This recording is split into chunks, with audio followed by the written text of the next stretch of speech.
This video contains mature content. Viewer discretion is advised. On this episode of Brought Down, we discuss Oliver O. Quinn and the discreet way he took a Florida woman's life. Michelle Herndon was born on July 15, 1981, to her two loving parents. After she graduated high school, Herndon enrolled at the University of Florida, located in Gainesville. Her friends and family said it was very unlike her to miss work or class. One day, however, she did. This raised many concerns. When Herndon's fiancé, Jason Doyle, heard about this, he immediately drove to her apartment to see what was wrong. When Doyle arrived, he knew something was off. He contacted the police after not being able to enter her apartment. When the police arrived, they went inside her apartment and looked around. Everything seemed normal until they got to her bedroom, where they discovered her body. She was laying on top of her arm in a very unusual position. Upon further investigation, the police found no sign of a struggle, forced entry, or foul play. One thing investigators noted was the half-filled bottle of beer next to her bed. However, this was later dismissed as a possible lead.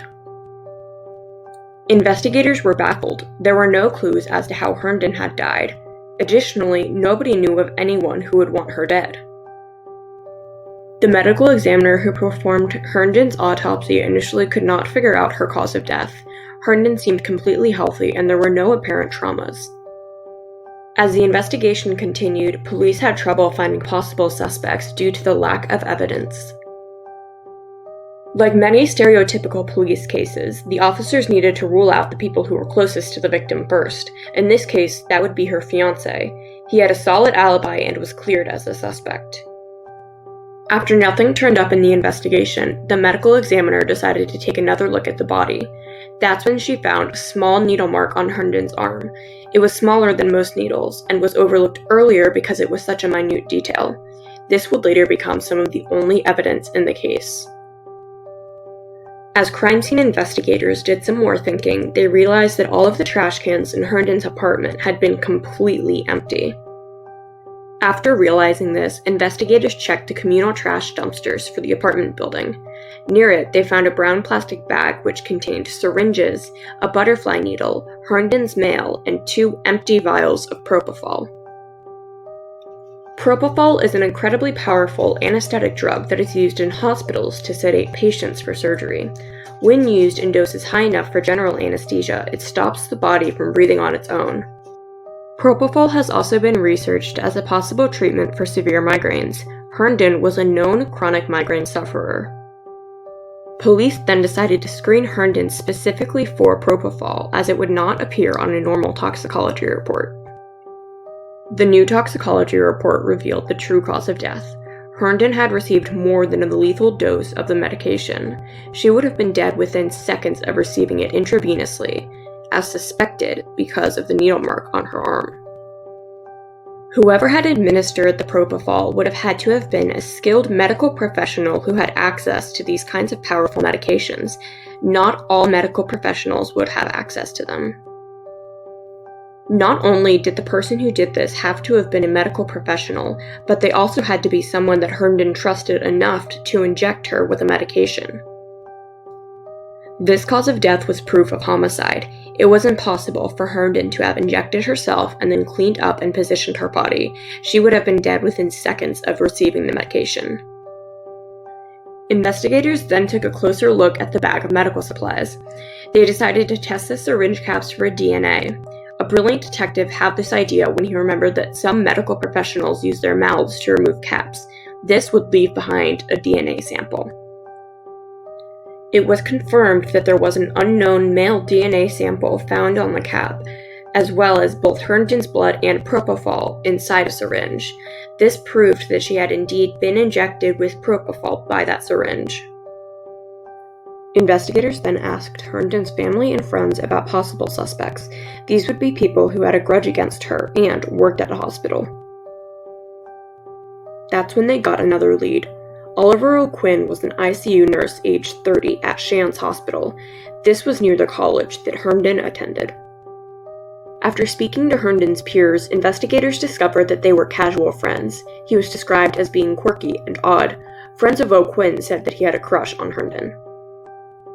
Herndon made comments to her friends and mother that O'Quinn was weird and that she felt sorry for him. Her phone records revealed that he called her 43 times in less than a month. He calls her every day for 9 days up until her murder. Then he never calls again, despite the fact her body had not been found yet. At this point, he seemed to be harassing her. Detectives continued to look into the medication that was used to murder Herndon. Because propofol is a controlled substance, it has a national drug control number on every vial. The investigators knew that they could use this new information to tie O'Quinn to the vials. They ran the numbers against the national database to determine exactly where they came from. The 2 vials came from the ICU at Shands Hospital. In order to get these medications, however, an employee must enter their unique employee code into a Pyxis cart, pictured here. These carts are designed specifically to prevent this type of thing from occurring. They work by logging who withdraws medications, how much of a medication they withdraw, and which patient receives the medication. A digital log showed that O'Quinn's number was used to get those exact 2 vials of propofol from that machine. Now that investigators had tied O'Quinn to the medication, all they needed to do was tie him to the scene. When investigators went to question him, they learned that he had moved to Ireland, where he had applied for a nursing license.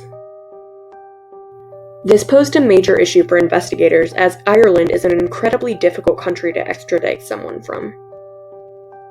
This could be an incredibly long process, but one question still remained: why did he kill her? In order to avoid this process, investigators tried to smoke him out by publishing his face, Herndon's face, the fact that he was wanted for murder, and a summary of the investigation 3 times in the Irish Times newspaper. The plan worked.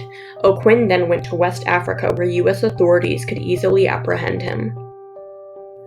Once in U.S. hands, O'Quinn's DNA was sampled and compared to the DNA found at the crime scene. Big shocker, it matched. He was then charged with first-degree murder. While in jail awaiting his trial, O'Quinn told an inmate he grew angry with Herndon because he overheard her on a phone call saying something that was unflattering about him. O'Quinn quoted Herndon as calling him an annoying little man on a private phone call. Detectives and prosecutors think that now O'Quinn knew Herndon would never love him.